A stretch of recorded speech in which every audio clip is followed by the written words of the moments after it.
سے اٹھا لیا گیا۔ کچھ دیر پہلے پشاور کی ایک مصروف شاہراہ سے 2 گاڑیوں نے ان کی گاڑی کا راستہ روکا اور زبردستی کھینچ کر گاڑی سے نکالا اور ان کے ہم سوار دوستوں کے سامنے زبردستی اپنی گاڑی میں ڈال کر لے گئے۔ اب 3-4 حوالوں سے جو ہے یہ بڑی ایک امپورٹنٹ خبر ہے۔ ایک تو صنم جاوید کا جو نام ہے وہ 9 مئی کے کیسز کے اندر تھا اور اس سلسلے میں جو ہے انہیں سزا بھی سنا دی گئی تھی۔ صنم جاوید جو ہیں وہ کافی دیر سے پنجاب کے اندر انٹر نہیں ہو رہی تھیں اور یہی بتایا گیا تھا وہ خیبر پختونخوا کے اندر ہیں۔ اب خیبر پختونخوا میں پشاور سے اس کے صوبائی دارالحکومت سے ان کا گرفتار ہونا کوئی چھوٹی بات نہیں ہے، کیونکہ یہی کہا جاتا تھا عام طور پہ کہ صنم جاوید جو ہے ان کا تعلق علی امین گنڈا پور کے گروپ سے ہے اور ان کو شاید جو پروٹیکشن مل رہی تھی یا وہ جہاں پہ بھی تھیں علی امین گنڈا پور کو شاید اس کے بارے میں پتا تھا۔ پی ٹی آئی کے اندر ایک تاثر جو ہے وہ یہ پایا جاتا ہے۔ تو اس دوران ان کو اس طرح گرفتار کر لیا جانا، کس نے گرفتار کیا ہے، کیا کسی ایجنسی نے گرفتار کیا ہے یا پنجاب پولیس نے گرفتار کیا ہے، کوئی ڈیٹیلز اس کے بارے میں نہیں ہے ابھی تک۔ آخری اطلاعات جب تک یہ ویڈیو ریکارڈ ہو رہی ہے اور یہ آدھی رات سے آگے کا وقت ہے جب میں یہ ویڈیو ریکارڈ کر رہا ہوں، تو آخری اطلاعات یہی ہیں کہ بس صنم جاوید جو ہے وہ ان کو کوئی گاڑی آئی ہے اور وہ گاڑی جو ہے ان کو اپنے ساتھ لے گئی ہے۔ اب وہ گاڑی کس کی تھی کوئی ڈیٹیلز اس حوالے سے نہیں ہے۔ یہ ذہن میں رکھیے گا کہ ان کی جو بہن ہیں فلک جاوید وہ آلریڈی اس وقت گرفتار ہیں اور ریمانڈ کے اوپر ہیں اور ان کو تو پہلے ہی اسلام آباد سے جو ہے وہ گرفتار کیا گیا تھا۔ اب ان کی بہن کو یعنی دونوں بہنیں جو ہیں وہ ہو سکتا ہے کہ اب صنم جاوید بھی جو ہیں وہ حراست میں لے لی گئی ہوں۔ میرے خیال میں اگلے 24 گھنٹے کے اندر ہمیں پتہ لگ جائے گا اگر ان کو جو ہے وہ پولیس ظاہر کر دیتی ہے یا بتا دیتی ہے کہ وہ ان کو کہاں سے گرفتار کیا گیا ہے۔ لیکن اس کے ایک اور جو پرسپیکٹو ہے سارے معاملے میں کہ پاکستان تحریک انصاف کے بہت سے رہنما جن کو 9 مئی کے کیسز کے اندر جو ہے وہ سزائیں مل چکی ہیں ان کے بارے میں یہی تاثر تھا کہ وہ خیبر پختونخوا کے اندر ہیں اور وہاں پہ اس کو وہ سیف زون اپنے لیے کنسیڈر کرتے ہیں کیونکہ پی ٹی آئی کی وہاں پہ حکومت ہے تو شاید ان کو وہاں سے کوئی گرفتار نہیں کر سکے گا۔ لیکن یہ ایک بڑی ڈیولپمنٹ ہے کہ صنم جاوید کو پشاور سے ہی گرفتار کیا گیا اور اس کی تصدیق جو ہے وہ پی ٹی آئی کے اپنے سیکرٹری اطلاعات بھی کر رہے ہیں۔ سو اس کا مطلب ہے کہ اگر ان کو گرفتار کیا جا سکتا ہے تو پھر دیگر افراد اگر وہ خیبر پختونخوا کے اندر روپوش ہیں تو انہیں بھی پھر گرفتار کیا جا سکتا ہے اگر ان کے بارے میں کوئی مخبری ہو جاتی ہے یا اطلاعات مل جاتی ہیں یا کوئی مطلب ٹپ مل جاتی ہے کہ وہ کہاں پہ ہیں تو پھر اس کا مطلب ہے آئندہ انہیں بھی گرفتار کیا جا سکے گا۔ تو اس سلسلے میں بڑی ڈیولپمنٹ ہے اور ذہن میں رکھیے گا کہ ابھی صرف 24 گھنٹے پہلے 24 سے 48 گھنٹے پہلے جو ہے ایمل ولی خان جو اے این پی کے سربراہ ہیں ان کے حوالے سے یہ خبر آئی تھی کہ جناب ان کی سیکیورٹی جو ہے وہ واپس لے لی گئی، جبکہ علی امین گنڈا پور نے یہ کہا کہ جناب ان کی سیکیورٹی واپس نہیں لی جائے گی۔ لیکن آئی جی خیبر پختونخوا کی جانب سے جو ہے وہ علی امین گنڈا پور کا جو حکم تھا اسے نہیں اپیرنٹلی شاید مانا گیا اور ان کی ایمل ولی خان صاحب کی سیکیورٹی جو ہے واپس لے لی گئی ہے۔ اس کا مطلب ہے کہ علی امین گنڈا پور کا جو ہولڈ ہے یا ان کے جو آرڈرز ہیں اس کے اوپر کوئی زیادہ عمل درآمد نہیں ہو رہا، تو اس لیے اب پی ٹی آئی کے لیے یہ بھی ایک شاکنگ نیوز ہے کہ صنم جاوید بھی جو ہیں اب وہ گرفتار ہو چکی ہیں۔ اچھا جی، اس کے علاوہ جو دوسری بڑی خبر ہے جو میری نظر میں اس سے بھی زیادہ بڑی خبر ہے وہ پاکستان کے حوالے سے ایک بڑی خبر آ رہی ہے اور وہ خبر یہ ہے کہ امریکہ کی جانب سے جناب پاکستان کو میزائلز دیے جا رہے ہیں۔ اب یہ میزائل جو ہیں وہ کون سے میزائل ہیں اور یہ پاکستان کے لیے کتنے امپورٹنٹ ہیں اس کی ڈیٹیلز اب میں آپ کے ساتھ شیئر کرتا ہوں۔ اور خبر یہ ہے کہ جناب جو امریکہ کا جو ڈیفنس ڈپارٹمنٹ ہے اس نے جناب اپروول دے دی ہے اور یہ ہے ریتھیون AIM 120 ایمریم C8D3 میزائل۔ یہ اس کی ڈیٹیلز میں ابھی آپ کو میزائل کے بارے میں بتاتا ہوں، لیکن یہ بیسکلی اس کمپنی کو جو ہے وہ ڈپارٹمنٹ آف ڈیفنس نے الاؤ کر دیا ہے کہ وہ اپنے میزائل جو ہیں اب ایکسپورٹ کر سکتے ہیں اور تقریباً 30 مختلف ممالک کو جو ہے انہیں ایکسپورٹ کرنے کی اجازت مل گئی ہے جس میں پاکستان بھی شامل ہے۔ اب یہ میزائل ہے کیا اس کے بارے میں تھوڑا سا آپ کو بتا دیتا ہوں۔ یہ AIM 120 C8 radar guided all weather range of about 100 kilometres اور اس کی جو پوٹنسی ہے خاص طور پہ وہ یہ ہے کہ پاکستان کے پاس جو F-16 لڑاکا طیارے ہیں اس کے ساتھ یہ میزائل جو ہے وہ فٹ ہوتا ہے اور پاکستان کے پاس F-16 بلاک 52 کا فلیٹ ہے اس کے ساتھ جو ہے وہ یہ میزائل جو ہے وہ لگتے ہیں۔ ایئر ٹو ایئر یہ میزائل جو ہے وہ استعمال ہوتا ہے اور اس سے جو ہے وہ بیسکلی ایمریم سے مراد ہے advance medium range air to air missile. AMRAAM کا مطلب بیسکلی یہ ہوتا ہے۔ تو یہ میزائل جو ہیں وہ پاکستان کے F-16 لڑاکا طیارے جو ہیں ان کے لیے استعمال کیا جائے گا اور بتایا گیا ہے کہ یہ دن اور رات دونوں ٹائم جو ہے وہ استعمال کیا جا سکتا ہے اور سب سے بڑی بات یہ کہ اس کی جو فائر اینڈ فورگیٹ اس کی جو ایک کیپیبلٹی ہے وہ یہ ہے کہ آپ نے بس ایک دفعہ صرف ٹارگٹ کو لاک کرنا ہے. اب اس کی رینج کے حوالے سے جو ہے وہ مختلف تجزیے ہیں. کچھ کا کہنا ہے کہ یہ 100 کلومیٹر تک مار کر سکتا ہے, یعنی بیونڈ ویژول رینج, BVR. جو اس سے پہلے اگر آپ کو یاد ہوگا کہ پاکستان نے جو اپنے لڑاکا طیارے تھے, جو چائنیز لڑاکا طیارے تھے J-10Cs, ان کے ساتھ جو میزائل استعمال کیے تھے ان کا نام تھا PL-15. تو وہ بھی BVR میزائل تھے, لیکن وہ لانگ رینج میزائل تھے اور ان کی رینج جو ہے وہ تقریباً کوئی 220 کلومیٹر تک بتائی جاتی ہے. یہ میڈیم رینج میزائل ہے. یہ کہا جاتا ہے کہ 100 کلومیٹر سے لے کے 150 کلومیٹر تک جو ہے وہ یہ میزائل جو ہیں وہ فائر کر سکتے ہیں. تو پاکستان کو اگر یہ کیپیبلٹی ملتی ہے اور اس کے F-16 طیاروں کے ساتھ وہ اٹیچ ہوتے ہیں تو پاکستان کی جو دفاعی صلاحیت ہے اس میں کافی حد تک جو ہے وہ اضافہ ہو جائے گا. اب یہ جو خبریں آئی ہیں مختلف جو ڈیفنس کے حوالے سے, دفاعی معاملات کے حوالے سے جو سوشل میڈیا اکاؤنٹس جو ٹویٹس کرتے ہیں, یہ وہاں سے بیسکلی یہ خبر آئی ہے. اور انڈیا کے اندر جو ہے اس کے اوپر بہت زیادہ تشویش پائی جاتی ہے کہ جناب پاکستان کو جو ہے یہ میزائل مل رہے ہیں. اچھا, ایک اور خبر اس سلسلے میں یہ ہے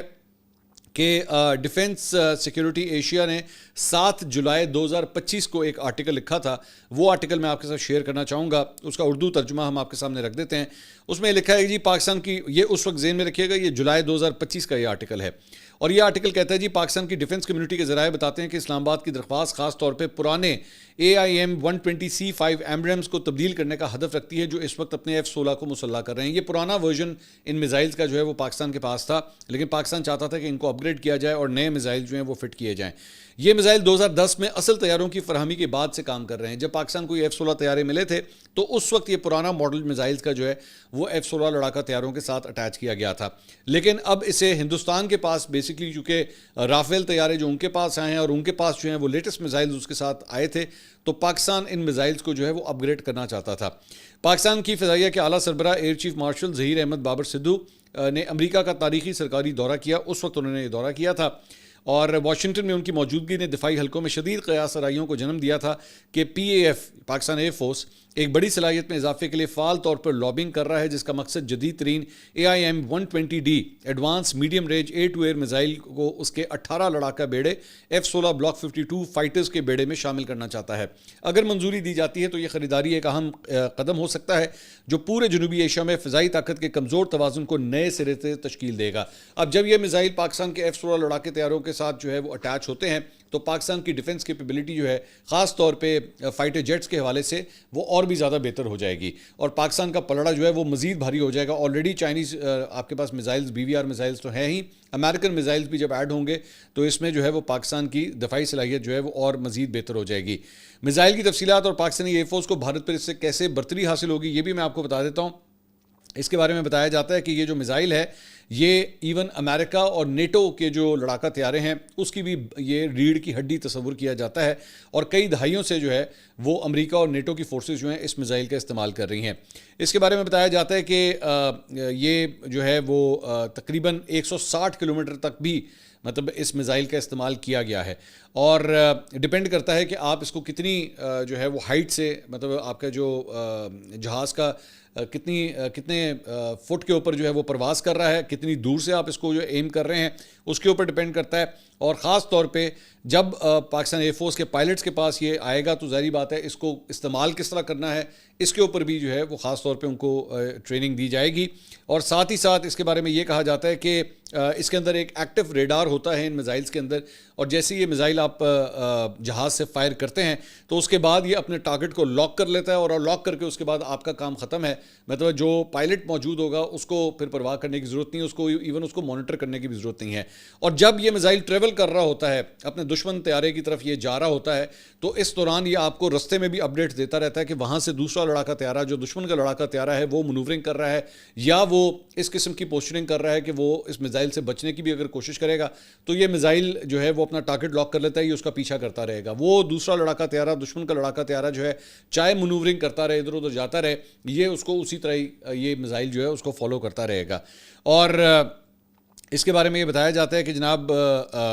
اس کی خاص طور پہ جو جی پی ایس سسٹم اس کے اندر لگایا گیا ہے وہ بڑا ایڈوانس سسٹم ہے، اور اس وقت یہ جن لڑاکا طیاروں کے اوپر آلریڈی یہ میزائلز استعمال کیے جا رہے ہیں، مطلب جن کے ساتھ یہ اٹیچڈ ہیں، وہ F-22 Raptor, F-35 Lightning, FA-18 super ہارنٹ اور یورو فائٹر ٹائفون، ان لڑاکا طیاروں کے ساتھ آلریڈی یہ میزائل جو ہے وہ نصب ہیں اور پوری دنیا کے اندر یہ استعمال کیے جا رہے ہیں۔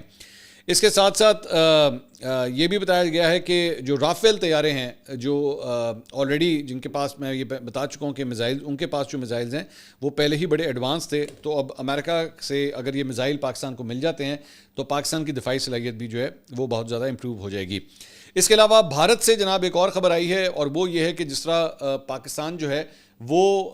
اگلے 24 سے 48 گھنٹے کے اندر جو ہے وہ نیول ایکسرسائزز کرنے جا رہا ہے بحر عرب کے اندر، اور اس سلسلے میں ہم آلریڈی آپ کو یہ خبر دے چکے ہیں کہ اگلے 24 سے 48 گھنٹے میں یہ نیول ایکسرسائزز جو ہیں وہ ہوں گی، تقریباً ایک دن کی یہ نیول ایکسرسائزز ہیں۔ تو وہیں پہ اب بھارت جو ہے وہ بے آف بنگال کے اندر جو ہے وہ میزائل ٹیسٹ کرنے جا رہا ہے 15 سے 17 اکتوبر کے درمیان، اور اس سلسلے میں انہوں نے نو ٹائم جو ہے وہ جاری کر دیا ہے، اور جو رقبہ جس کے اندر انہوں نے نو ٹائم جاری کیا ہے، بیسکلی اس ایریا کو انہوں نے سیکیور کر لیا کہ اس کے اندر جو ہے وہ کوئی اور بحری بیڑا یا بحری جہاز یا کشتیاں جو ہیں وہ اس ایریا کے اندر وہاں پہ نہ جائیں۔ وہ تقریباً کوئی 1480 کلومیٹر کا ریڈیس بنتا ہے جس کے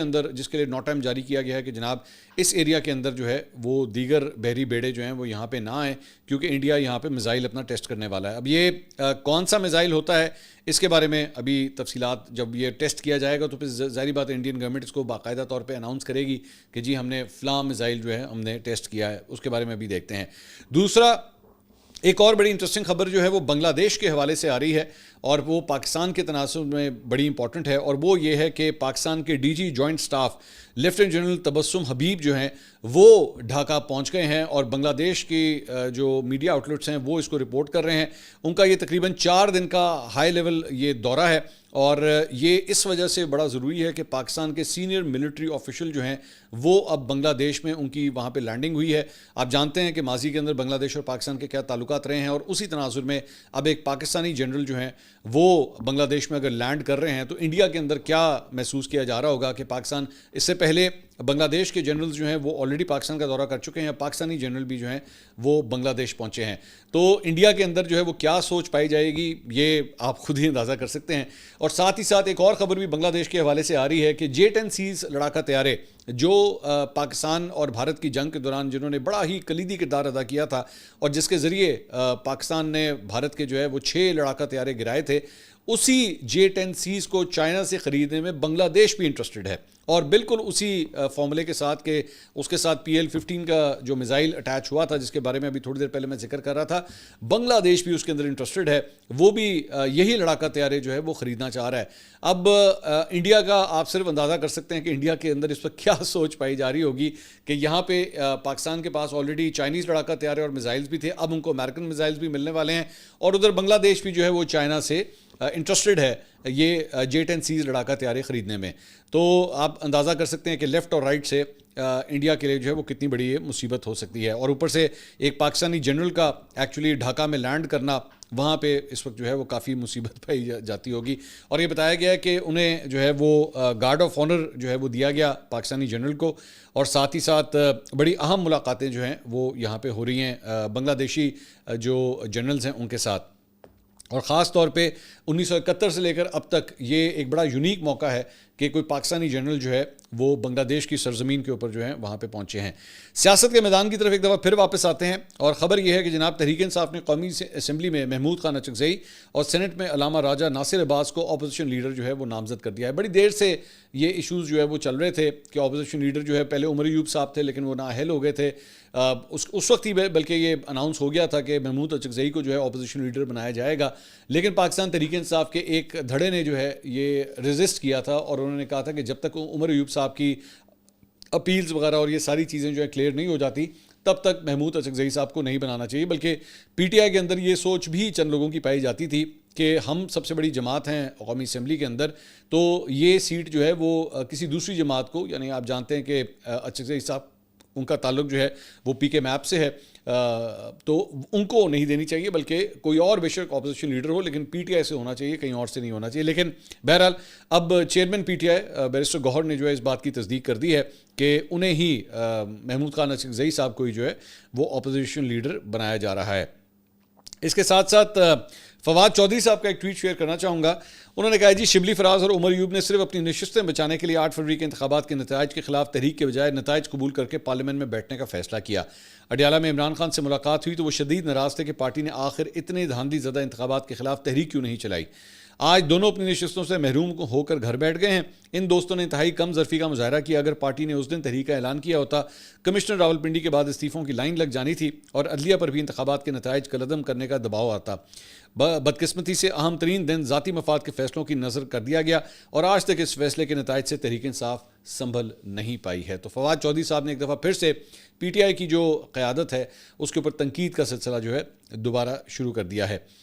اس کے ساتھ ساتھ جناب عمران خان صاحب کے خلاف جو ہے وہ 9 مئی جی ایچ کیو حملہ کیس کا جیل ٹرائل جو ہے وہ دوبارہ بحال کر دیا گیا ہے۔ پنجاب حکومت نے جیل ٹرائل کی بحالی کا نوٹیفکیشن بھی جاری کر دیا ہے اور جی ایچ کیو حملہ کیس کی سماعت جو ہے وہ آج سے اڈیالہ جیل میں ہونے کا امکان ہے۔ سپرنٹینڈنٹ اڈیالہ جیل نے راولپنڈی پولیس سے اضافی سیکیورٹی کے لیے مراسلہ بھی جو ہے وہ جاری کر دیا ہے، جس کے متن میں لکھا گیا ہے کہ 9 مئی سے متعلق کیس کا جیل ٹرائل ہے۔ مقدمے میں 109 ملزمان 150 وکلا جیل کے باہر سے پیش ہوں گے۔ فول پروف سیکیورٹی انتظامات کے لیے جیل کے اطراف اضافی سیکیورٹی نفری تعینات کی جائے۔ پنجاب حکومت نے 15 ستمبر کو جی ایچ کیو حملہ کیس ٹرائل منتقل کرنے کا نوٹیفکیشن جاری کیا تھا۔ عمران خان کو اے ٹی سی راولپنڈی میں ویڈیو لنک کے ذریعے جو ہے وہ پیش کیا گیا تھا۔ جی ایچ کیو گیٹ حملہ کیس اختتامی مراحل میں اور خصوصی عدالت کے جج امجد علی شاہ کیس کی سماعت کر رہے ہیں، تو ایک اور کیس جو ہے وہ عمران خان صاحب کے خلاف اب تیز ہونے جا رہا ہے۔ اس کے علاوہ وی نیوز نے پی ٹی آئی کے حوالے سے ایک بڑی انٹرسٹنگ خبر دی ہے اور وہ یہ ہے کہ پی ٹی آئی کے 27 ستمبر کے جلسے کی ناکامی سے متعلق پارٹی کی فیکٹ فائنڈنگ کمیٹی نے 3 صفحات پر مشتمل رپورٹ جمع کرا دی ہے، جس میں کوتاہیوں کی نشاندہی کے ساتھ ذمہ داروں کا تعین اور آئندہ کے لیے تجویز بھی دی گئی ہے۔ رپورٹ کے مطابق جلسے کی ناکامی کی بڑی وجہ وزیر اعلیٰ خیبر پختونخوا کے خود ساختہ ترجمان فراز مغل کو قرار دیا گیا ہے۔ کمیٹی نے انکشاف کیا ہے کہ فراز مغل نے خود کو وزیر اعلیٰ کا ترجمان